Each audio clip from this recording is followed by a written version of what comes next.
Mahigit 3 linggo na lamang bago ang itinakdang pagsisimula ng impeachment trial ni Vice President Sara Duterte. Ngayong hindi pa nare-resolba ang issue sa Senate leadership, sabi ng bise, mas mabuti kung Korte Suprema ang tutukoy kung sino ang legal na leader ng Senado. Balitang hatid ni Sandra Aguinaldo.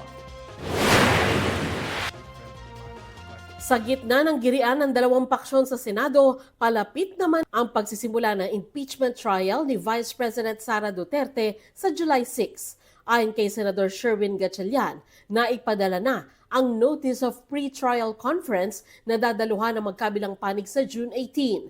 Naipublish na rin ang amended impeachment rules na nagpapahintulot ng paghalal ng bagong presiding officer ng impeachment court.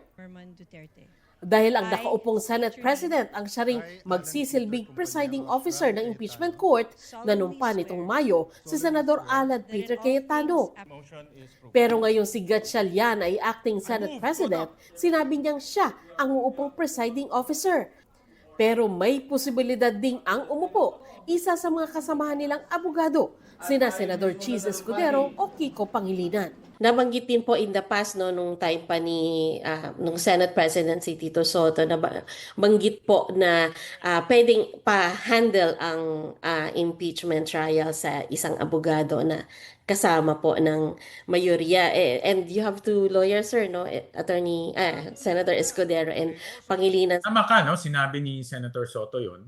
At yan ang kasalukuyang pinag-uusapan. Kailangan maplansya ito dahil ang kabilang paksyon ni Cayetano, nagsabi rin siya pa rin ang presiding officer sa impeachment. Kung may mahahalal na bagong Senate President sa botong 13 senador, matatapos ang usapin. Si Vice President Duterte, pinauubaya sa kanyang mga abogado ang paghahanda sa impeachment. Sinabihan ko na rin sila na susunod na lamang ako sa kung ano yung desisyon ng mga abogado. Maliit lang yung team para madaling makapag-usap at kung ano yung sa tingin nila pinakatama at pinakamabisa at pinakamagaling na paraan ng kanilang defense ay susunod lang ako bilang kliyente nila. Anang bise, mas mabuti kung matutukoy ng Korte Suprema kung sino ang legal na leader ng Senado. May pahaging din siyang dapat kasama pa rin sa Senado yung nakakulong at nagtatago na mukhang tumutukoy sa nakadeteneng si Senador Jinggoy Estrada at pinaghahanap ngayong si Senador Bato de la Rosa.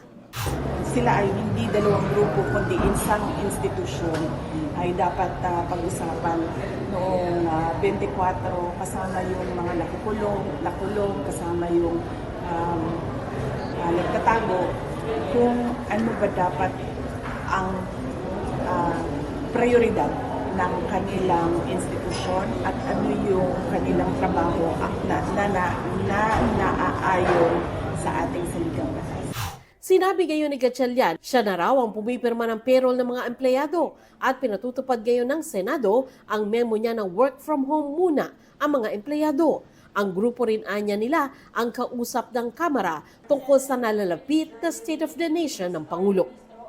Napag-usapan ang posibilidad na magkaroon ng special session ng Kongreso. Sabi ni Senador Gatchalian, hindi pa raw ito tiyak. Patuloy pa raw ang kanilang konsultasyon at kakausapin pa rin niya ang Kamara at Executive Department. Ayon sa Malacanang, nais ni Pangulong Bongbong Marcos na maayos muna ng Senado ang issue sa liderato. Para naman sa ilang mambabatas, kailangan ng special session para sa pagpasa ng mga mahalagang panukala na naudlot dahil sa mga nangyari sa Senado. Sabi naman ng lead prosecutor na impeachment trial ni Vice President Duterte na si Representative Jervil Luisro, mahalaga ang special session para makapaghalal na ng presiding officer sa paglilitis. Ito naman ang tingin ng bise sa gulo sa Senado. Yung kaguluhan sa Senado ay nagsasalamin na leadership ng administrasyon. Kapag wala yung direction, wala yung vision, ay nagkakanya-kanya talaga ang mga tao.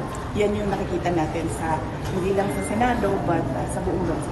Sinusubukan pa namin hingan ng pahayag ang Malacanang tungkol dito. Sandra Aguinaldo nagbabalita para sa GMA News.